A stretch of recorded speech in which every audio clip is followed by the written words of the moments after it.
and assemble this clever bowl right now on DIY's Throwing Clay.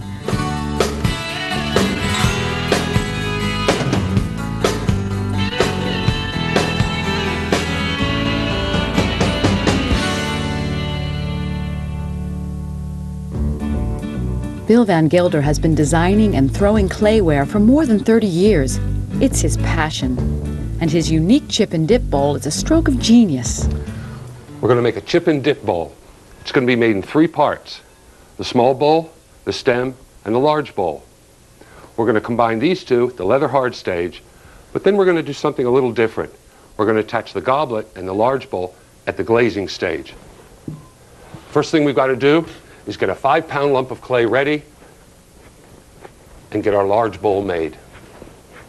To make the chip and dip bowl, you'll need 8 pounds of clay, measuring calipers, a wooden rib, a rubber rib, a foam trimming pad, a trimming tool, a needle tool, a cut-off wire, wax-resist emulsion, and glazes.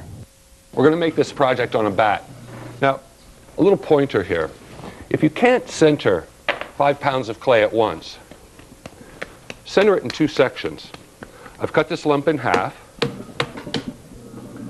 I'm going to center this first piece, smooth off the top with a rib. Now add the second piece and center that one. Push the top piece down into the bottom and you get the 5 pounds centered pretty quickly. Let's open it up, and I'm going to leave the base about 1/2 inch thick. That gives us a good sturdy form underneath the bowl. Now the base of this bowl is already curved. We're not making a cylinder here, which would have a flat base, so I'm drawing the clay upward from the very center in a gentle curve.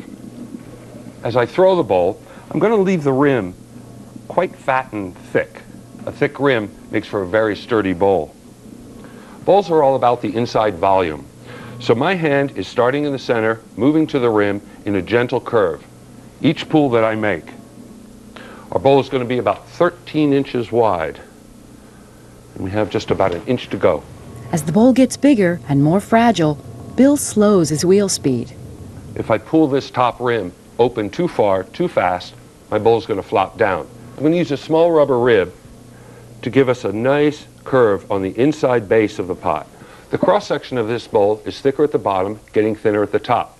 But if you take too long to get it thin near the rim, it starts to lose its shape and starts to sink. And this happens to most of us as you're learning to make this bowl. So just take your time. It's all part of learning to throw. Bill's put tips on how to keep a bowl stable as you throw on DIYnetwork.com. Now he's ready to continue from where he left off. Using a medium wheel speed, I'm going to start about 11 o'clock and slowly slide the rib to the center. That gives a nice swirl, number one, but a nice even surface on the inside of our bowl. With a wooden rib, Bill creates a flat, smooth indent in the bottom of the bowl to hold the goblet. He measures the indent with calipers. About 3 inches across is perfect. And now the final step of this bowl is the rim. One of the things I like to do is put a line at the top of the rim. This is a place for your eye to stop at the rim of this bowl. It's more of an aesthetic decision. Now I want to strengthen and smooth this rim. As we use a sponge on the rim, aggregate or the sand in the clay comes to the surface. I'm going to use this piece of plastic. Bill's piece of plastic is a 5-inch strip cut from a bag that held clay. You can also use a piece of chamois or even cellophane. This gives us a really nice tight surface on the rim, so the glazes are going to be really smooth when they coat the rim, plus it strengthens the rim. Just clean everything up with our sponge.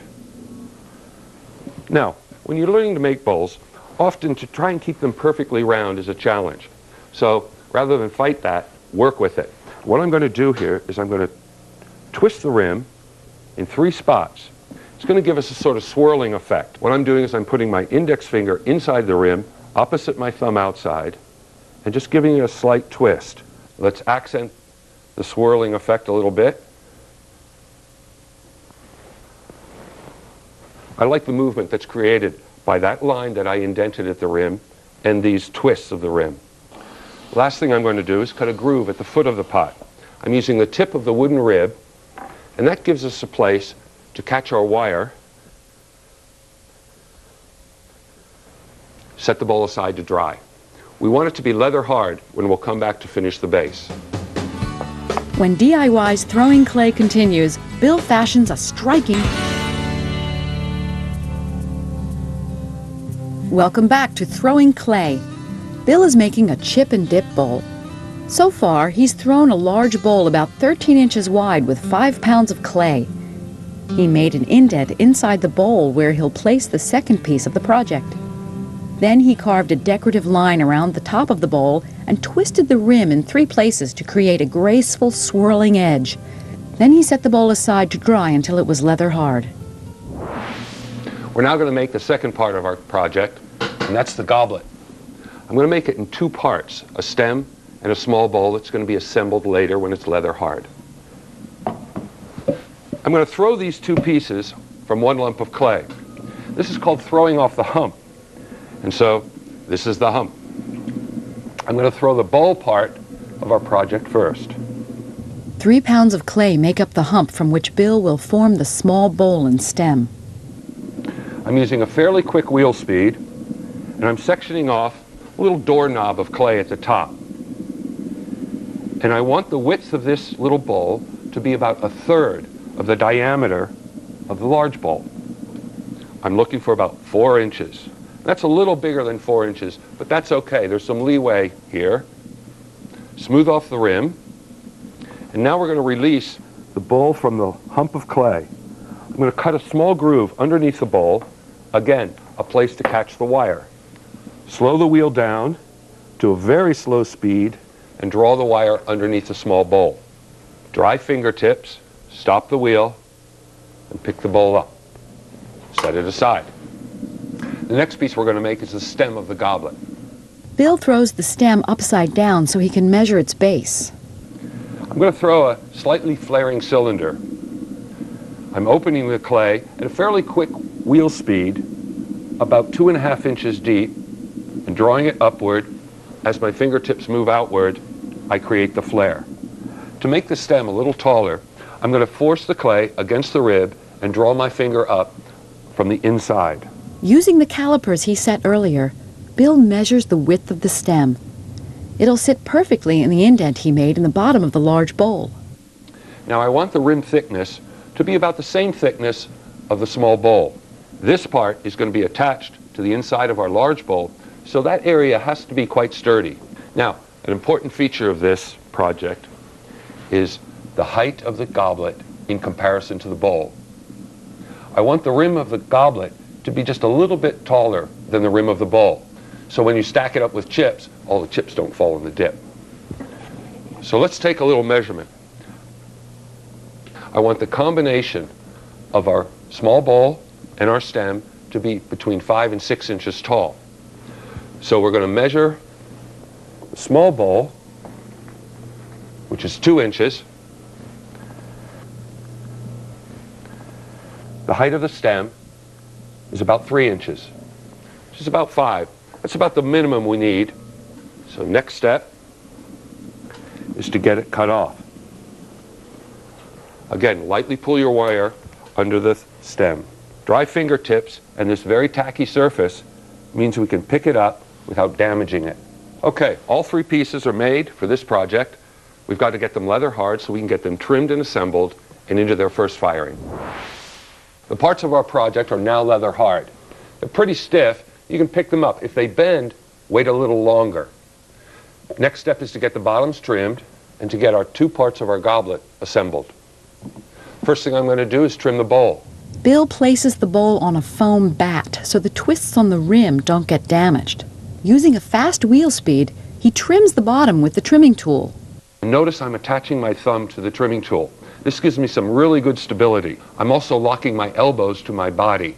That also gives me some added stability. Now my trimming tool is going to follow the curve of the bowl from near the rim all the way to the foot.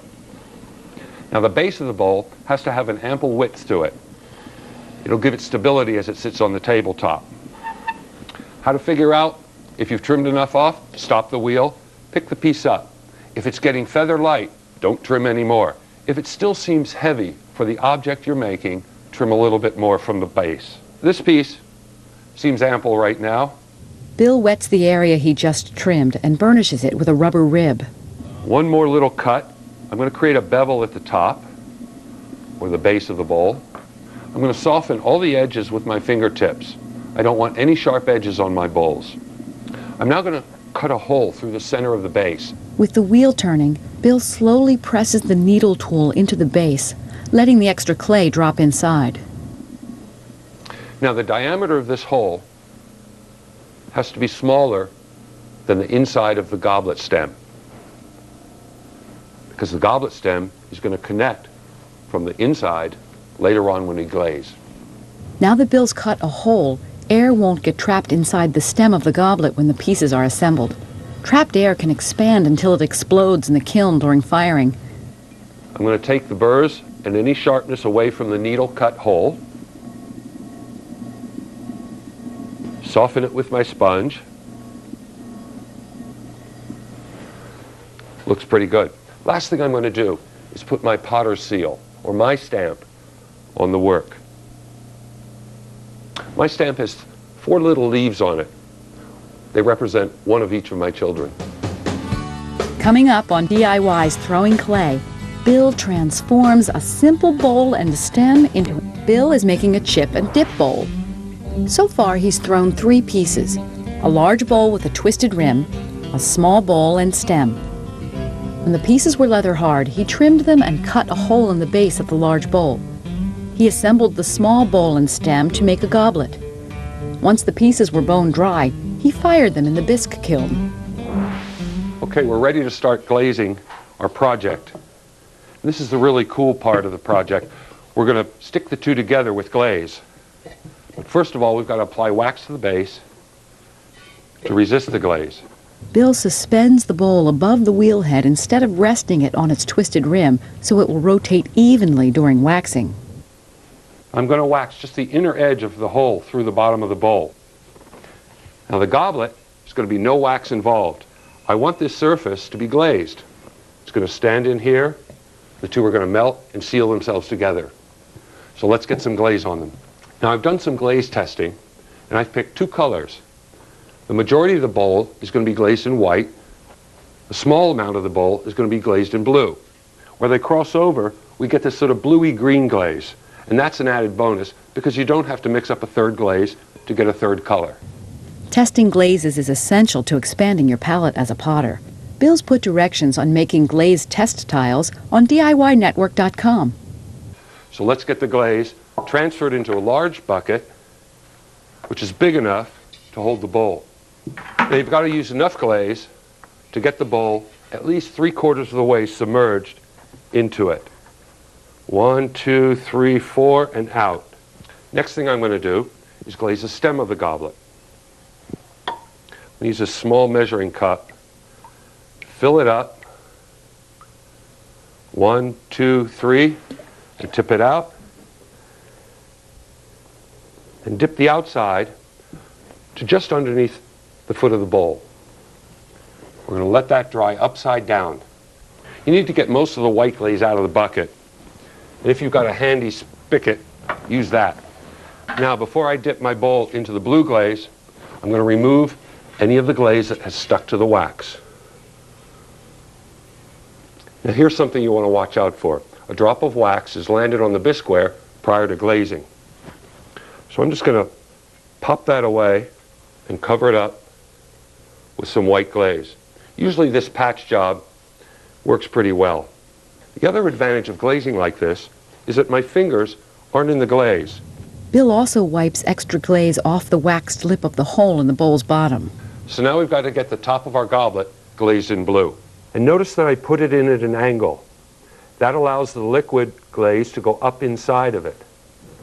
We want to make sure that this glaze covers this rim completely. These are the 2 parts, this rim, the inside of the bowl, that are going to glue themselves together when we fire them at a high temperature. So let's get the blue on the other side of our bowl. Again, I don't have to get my fingertips involved in the glazing. Let the drip stop moving before I turn the bowl over. Otherwise, everything runs down the side.